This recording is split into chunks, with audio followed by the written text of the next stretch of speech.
Ladies and gentlemen, we now move on to the second conversation of the day. Our journey through the realm of taxes is far from over. And this session promises to be just as enlightening and insightful as the first. In a sense, our panel discussion today will serve as a compass, guiding us through the intricate maze of taxation, both global and domestic.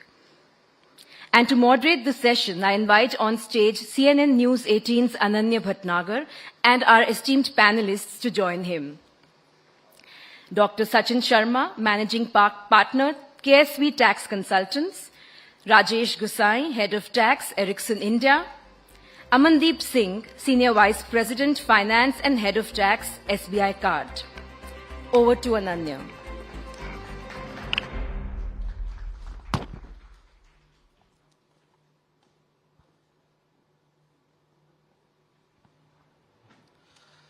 Very welcome, everybody on the panel.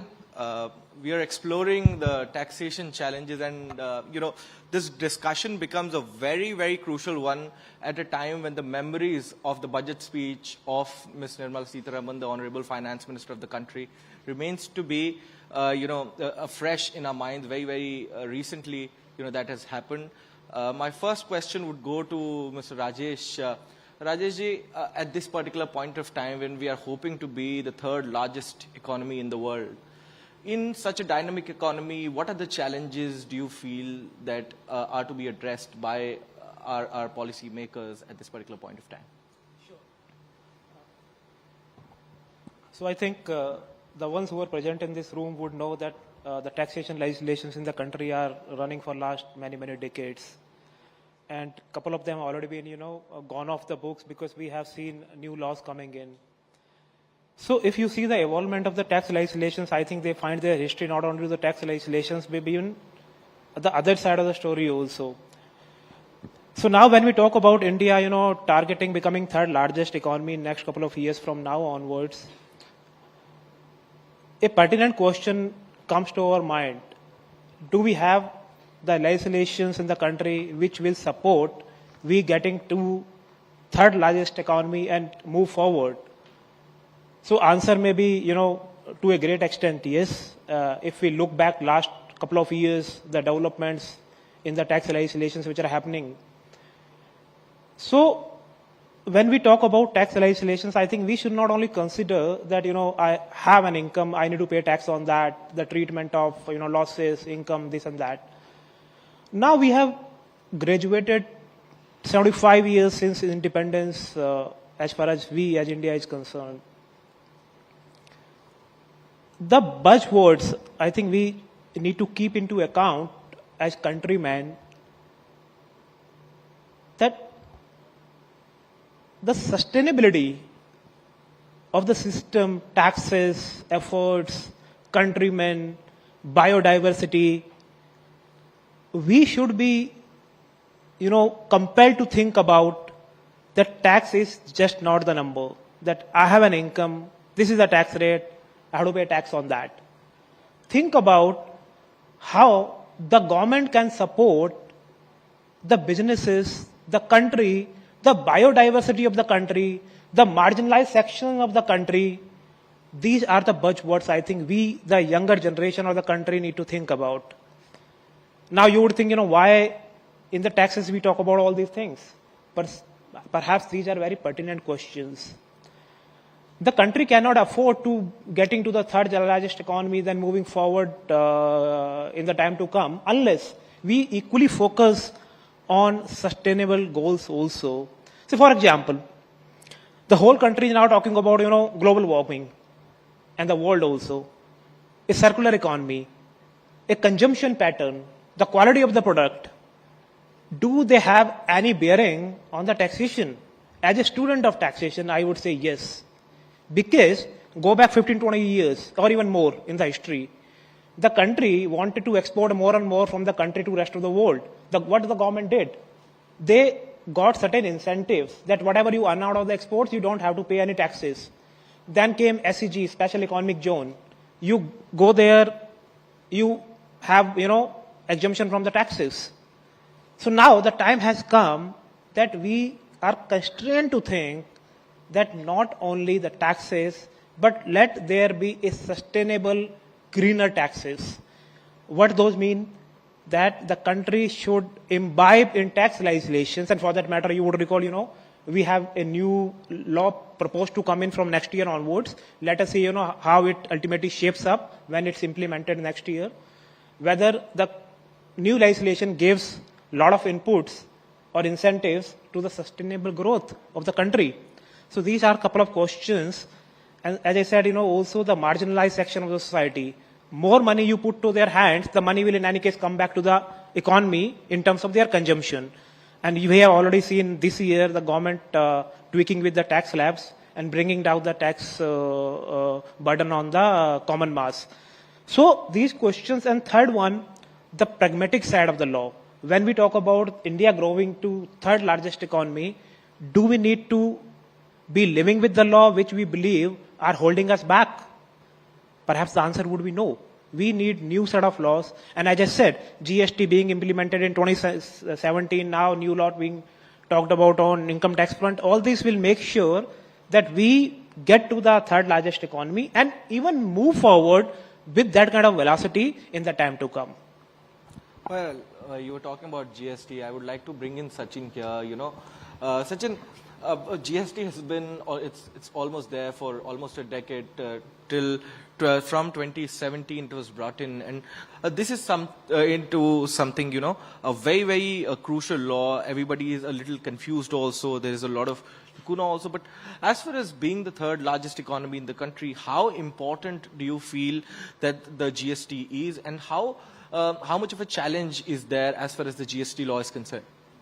So, GST has been implemented in India in 2017, and now we are touching the mark of 10 years within 2 years.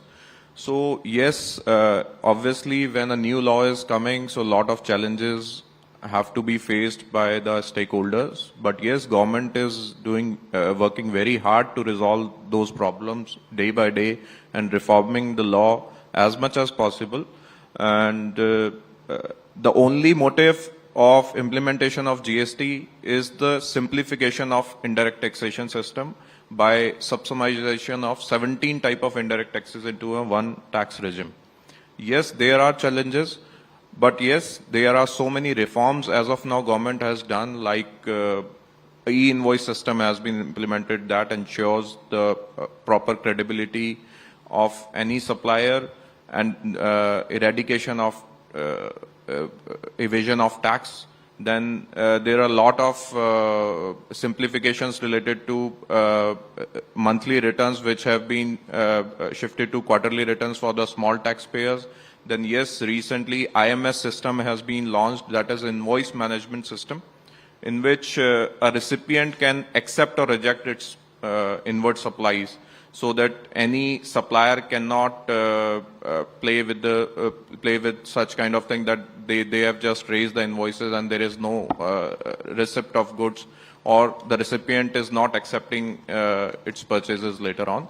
So there is an invoice management system, and recently government has launched an MNST scheme also for 3 financial years up till financial year 19-20, in which most of the litigation should be resolved if they are not any kind of if there are no deliberate evasion of tax in those litigations. So yes, and there are so many upcoming reforms pending on the government's end, which we believe that sooner it would be implemented, like GST tribunal. It is soon will be functional. All the provisions have been notified by the government, as well as the rate rationalization.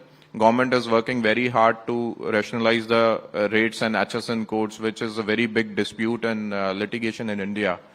Again, the only motive of the government is to simplify the taxation and to support government in its economic growth.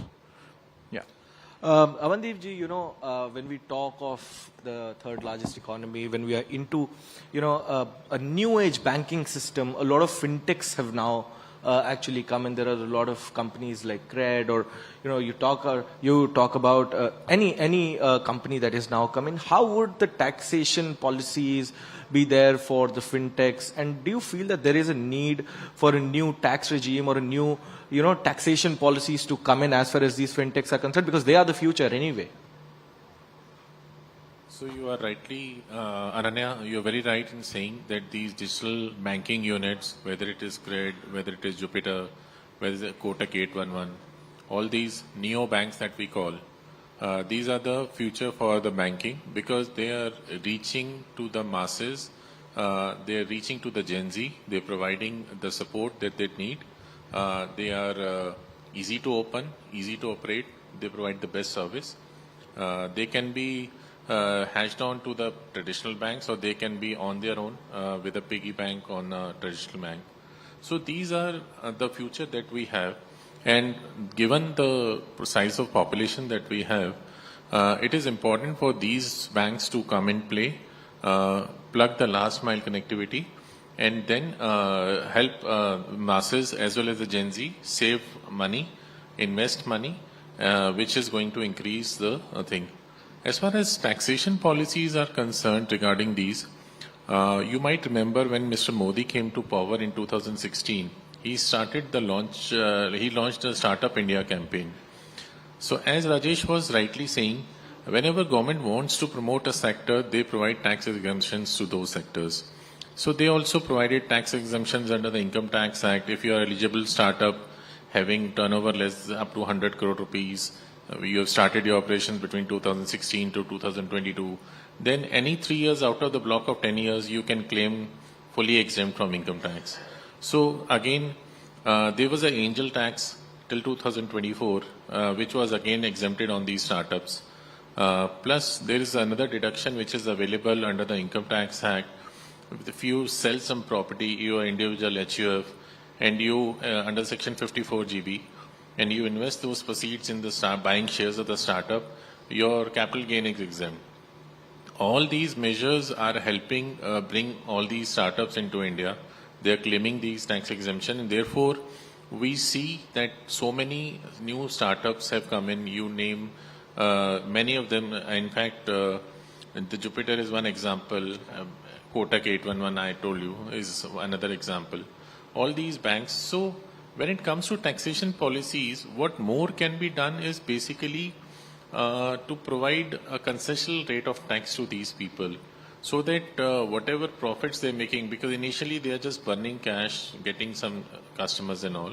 So if some concessional rate of tax can be given to them, and also more than tax benefit, if they can be given some exemptions in compliances, because the compliances are tedious, and with GST coming in, the FMCG's companies have gained a lot, but the service companies have been affected, because earlier they were operating from a single centralized service tax registration. Now they are having multiple registration. So if some scheme can be given where these fintechs, neobanks can be provided a centralized registration, they have to deal with only one tax authority. They don't have to get audited at 20 different states. But that will help them a lot. And secondly, the procedural compliances of the regulator like RBI. You would have seen earlier there were many new credit cards which would have come, the one card and all those. They would have tied up with the bank and they would have been issuing. But of late, RBI made it mandatory that both the front end and the back end should be with the banks. And therefore, all these cards had to shelve up the customers and had to disappear from the scene. So those clarities, I think, are much needed in this time. As we were discussing about Cred, Jupiter, all of these are classic examples of somewhere or the other make in India. Rajeshji, do you feel that somewhere or the other the make in India push also requires a taxation policy that is a little lenient towards these startups or these companies that are growing in India itself? Make in India has been once probably the drive from the government in the recent past. And if you see globally, let me share some global perspective also with you. Around 50 to 70 economies across the world, ranging from US, Africa, Middle East, Asia, the incentives to the investments are given in the form of majorly four parts. One, that whatever you earn, you enjoy exemption from payment of tax upfront, which is the most prevalent one, which is, if I were to count out of 70 economies, assuming how many do that, probably the answer would be more than 55. So the big strata goes to this segment. The second one would be, a tax allowance. So for example, that I incentivize the sector, particular sector assuming, or all the sectors, that you put capital expenditure and we'll give you accelerated depreciation on that. So if your asset were to be, depreciated over a period of 5 years, you do it 3 years. So this is how you incentivize them. This is the second most favorite. The third comes that I give you the benefit of reduced rate of corporate income tax. You would recall a couple of years ago, our country had 35% tax rate plus surcharge plus cess. Now it's 22% plus surcharge plus cess. And there are other schemes also for the manufacturing. And the fourth one is some tax credits. So which is the least one and the most prevalent across the world out of a couple of jurisdictions is the tax exemption. Now getting to India and giving a perspective how India do this. First, if you see, Amandeep spoke about a 3 years consecutive 100% tax exemption from payment of tax to startups.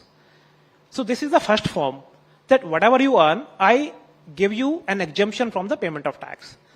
This is the most prevalent in the world, most economies, and of course we have also that provision in the income tax law. The second one, accelerated depreciation. If you go to the income tax law, probably you would find, if I put some money into research and developments, etc., they give me an accelerated depreciation there also. This is the second example. Third one, reduced rate of corporate tax. As I said, historically, the rate was 35-40%. 6 years ago, it was brought down to 25%, including certain cess and surcharge. But the government also gave you the benefit that if you are into manufacturing, you are established post 1st of October 2019, and you start your manufacturing by 31st of March 2024, then the rate of tax which would apply to you would be 15% plus surcharge plus cess, it would be close to 17% net. So as against 25% normal tax rate for other companies, if you are a manufacturing and you meet certain conditions, you pay only 17% tax. And the tax credits also, which we have in other countries also in different laws.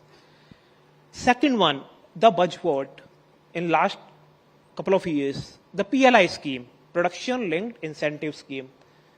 It's not that pervasive for each and every company or industry. A couple of industries have been picked up by the government, and the schemes were launched, for example, to include manufacturers of mobile phones, IT devices, solar module panels, and then, telecom items, a specialty scheme, auto. So, couple of sectors have been picked up by the government. The scheme runs like this. You invest, you do some additional sales, and they give you incentives depending upon industry, upon certain percentage. It may be 2% also, 4, 6, 7, 10 also, depending upon the sector you are in. And then, otherwise also, the government gives you reduced rate of corporate tax, as I said, which is pervasive across all the companies, whether you are into manufacturing or not. So to run the economy, the government has done its bit for last many, many years. And if you read them closely and track them closely, you will yourself find that this country has a lot of good provisions which are best in the world. Say 6-7 years ago, we used to say, global average rate is 25-27% for the corporate taxes, and we pay 35%. Why so much higher taxes for us? But if you see, global still remains 25-27%, and we are 25. So we are one of the economies which can be said to be the best in the world averagely. Some countries may be having 15% tax rate also. But if we want to compare ourselves, I think let us compare ourselves at the average.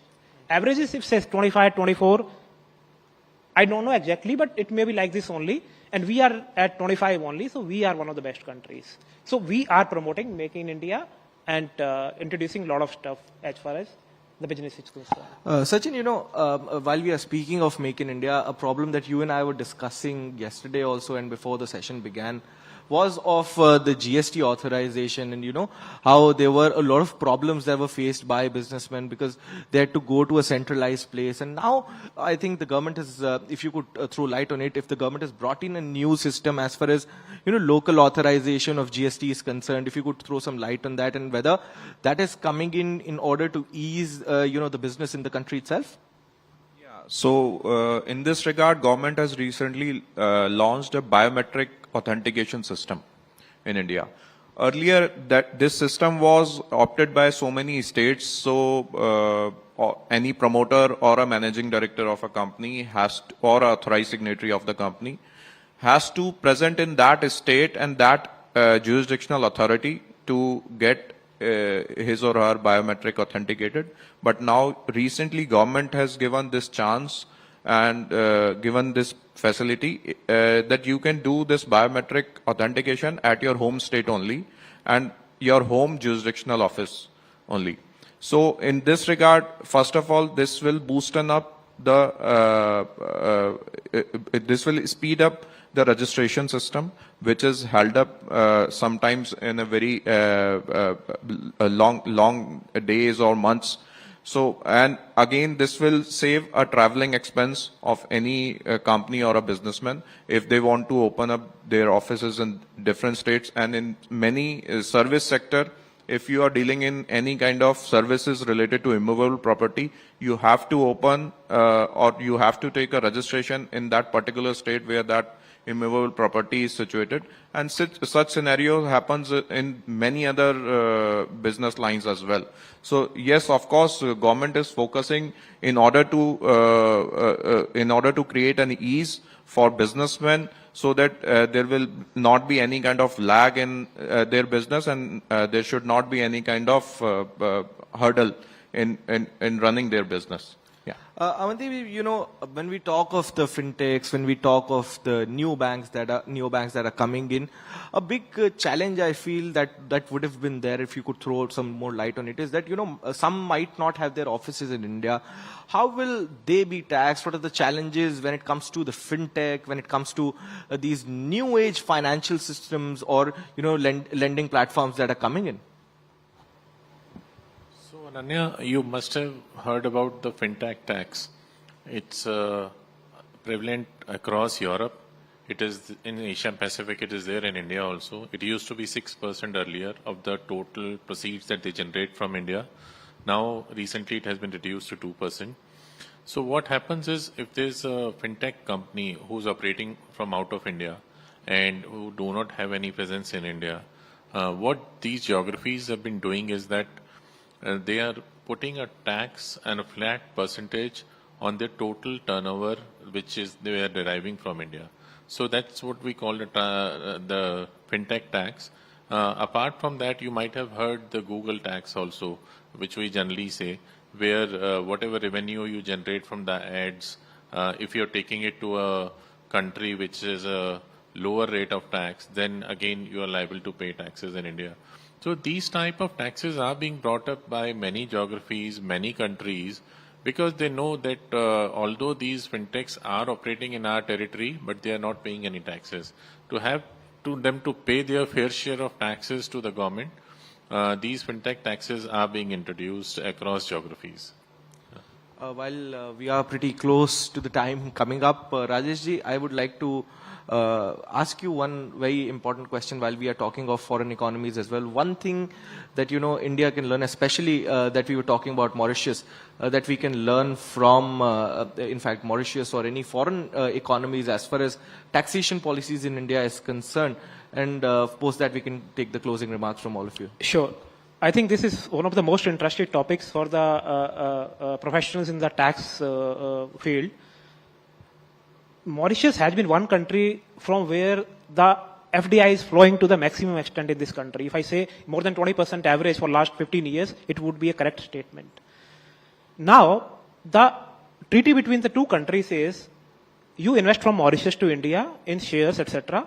You sell them off, you earn some money out of it, which we call capital gains. There's no taxes for you. So if you earn 100 out of your investment, you take back 100 plus your cost of investment, no taxes for you. This has been the law till 2016 when the treaty was a bit amended.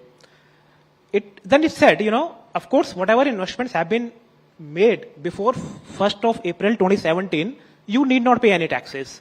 So any investment which you make from Mauritius to India in shares of the companies in India, for next 2 years, they will suffer a tax rate of 50% of the normal tax rate. If assuming there is a tax rate on capital gains, assuming 10%, then you pay 5% as tax. Now there was a controversy. What would happen if you have done the investments prior to 1st of April 2017? Would there be a tax or not? The courts in the country held you need not pay any taxes because you did the investments prior to 1st of April 2017, and that was the commitment between the two governments not to tax it. But now, with the tax coming in, and a new development is also happening, which will, I think, a couple of months from now, you will hear another thing, because our Prime Minister has been to Mauritius, and there have been certain developments. So we'll get to know what is the fine thing which comes up in the public domain. But yes, this treaty is poised for another amendment, which is likely to be the case. It's going to be happening between the two sides. So it's a curious case. And as a student, in case you practice the taxation law, probably I think you should go and find the history and where we are today. Of course, you will see this is one of the classical case of reading into the international tax legislations. Sachin ji and Amandeep ji, one by one, closing remarks. Sachin, I would also like you to take us through a little of this curious case of donuts that has now come up before the Bombay High Court. Okay, so this is one of the highlighted case right now. So let me give you a brief facts. Like government is saying that donuts, it's a case of mad over donuts. So government High Court, government is saying that 18% tax is to be charged on the donuts, as this is just a trading of goods, because you have a centralized processing system and then you are getting that to your outlets and then selling it. Whereas the MOD has the argument that we are not just trading the goods, we are serving as a restaurant service, as we are giving, we have other facilities, also restaurant facilities, like they must be having cold drinks or other snacks as well. So it should be taxed at 5%. So yes, if they have a proper restaurant service, then it should be taxed at 5%, and so many other players in this field are also charging 5%. So, but again, government contention is this, so let's wait and watch for the Bombay High Court's decision, which is, the case is listed on 24th of March. Yeah. Amandeep ji, closing remarks.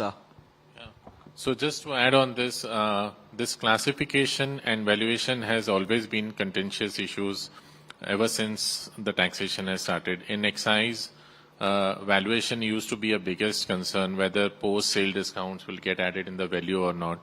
After removal of first point tax, now with a multi-point tax, the valuation issues are largely sorted. But classification still is so contentious that after tribunal, the appeal goes directly to the Supreme Court, not even to the High Court. So that is the level of, that's the level where these issues are being dealt at. As he was rightly mentioning, the issue was whether a donut is a bakery item or whether it's a restaurant service, because the donut is put a melting chocolate on that, served with a cold drink or something. So this is really classic example of classification, and the courts will work on this and they will give us the right direction as to how it has to be classified. But given the fact, whatever be it, taxation policies have a large impact on whichever sector needs to be developed, whichever sector needs to be given priority by the government. The taxation policies of the government are play a very pivotal role in doing that, and that will continue to happen in future as well. Yeah. So just to add on to what Amandeep just said, it is not only with this case, it is happening with every sector, even in auto sector. So many auto parts are to be taxed at 18%, and government always has a contention that it should be taxed at 28% straight away, even if there is a specific entry to that. And over and above to that, there is a FMCG sector. So I'll give you an example like flavored milk. So flavored milk is taxed at 12%, whereas milk is exempted. Or if it is a branded milk or processed milk, then it is at 5%. So there are a lot of confusions in classification and then rate of tax. So government is government has to work hard on this rate rationalization in order to simplify the taxation system. Yeah, Of course. of course. Rajesh ji, any closing remarks? The last. I think I said enough, but just to reiterate, we are on the right path as far as country is concerned. We are moving in the right direction. Of course, we are a young country as far as the growth is concerned from that perspective. But yes, we have a long way to go, and we are on the right path. And the legislations in the country are supporting the businesses equally. Businesses are also supporting the government's initiative, for example, GST compliance and everything. So we are on the right path and good direction. Thank you so much, gentlemen, Mr. Amandeep, Mr. Rajesh, and Mr. Sachin for joining us for this insightful discussion on the most hot topic, which not only goes to individual, but till the last corporate firms in the country as well, taxation.